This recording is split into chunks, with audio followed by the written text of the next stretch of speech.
You know, we've actually been privy to the worst and the best of people in this extraordinary period of mourning for the Queen.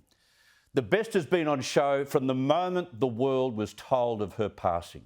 The sacrifice made by so many Britons as they continue to make a pilgrimage to pay their respects to the longest-serving monarch in our history is truly inspiring. It really is. Those long lines today that started at London Bridge, would you believe, leading all the way into Westminster Hall, underline a true devotion and respect for their Queen. But we don't need to look that far from home to witness the other side of the spectrum. Apart from university students, the same old activists within the Indigenous community have tried to link the magnificent life of Queen Elizabeth II to the hate that they have for white colonialists. It is a very long bow, and I'll explain that. Greens Senator Lidia Thorpe has written in The Guardian, colonial governments are complicit in continuing the crimes against First Nations people because that is the agenda of the coloniser against First Nations people around the world. To think that people can stand and celebrate that is ignorant and painful. No, Lydia, you're the ignorant one and you're the complete pain in the butt. Elizabeth II, as the modern head of the British royal family, has a most tenuous and rather contradictory link to the British Navy of 1778. Lydia has obviously not followed the Queen's record or her actions for encouraging assimilation, especially when she came here on her 16 visits. And you know what? The best contradiction for Lydia's unplaced hate is the story Sky News aired today when my colleagues Peter Stefanovic and Laura Jays spoke with Indigenous woman Vicky Saylor. It was brilliant. 52 years ago, the then 9-year-old had a life-changing moment by being selected to meet Her Majesty. I asked my mum do you think that a little black girl would be chosen when it comes to Townsville? And she said, oh, that probably won't happen. And I said, oh, well, that's okay.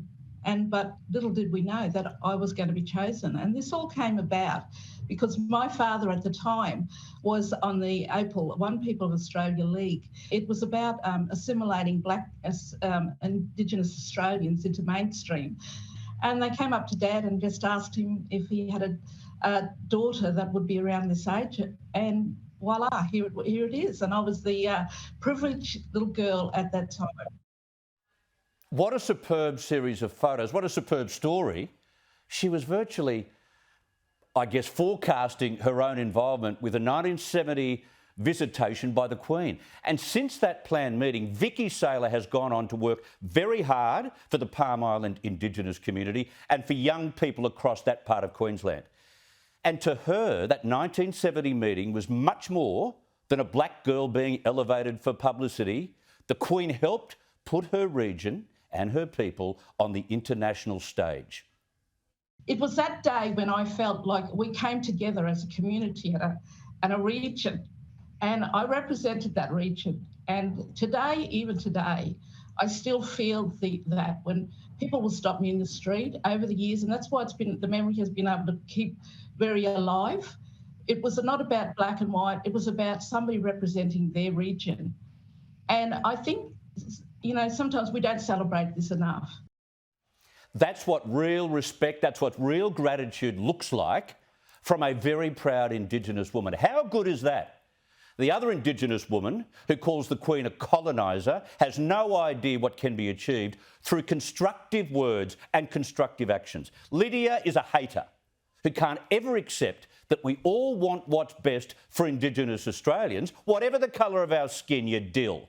Vicky Saylor has done more for Indigenous Australians off the back of that royal experience than Lidia Thorpe will ever do as a nasty Greens senator.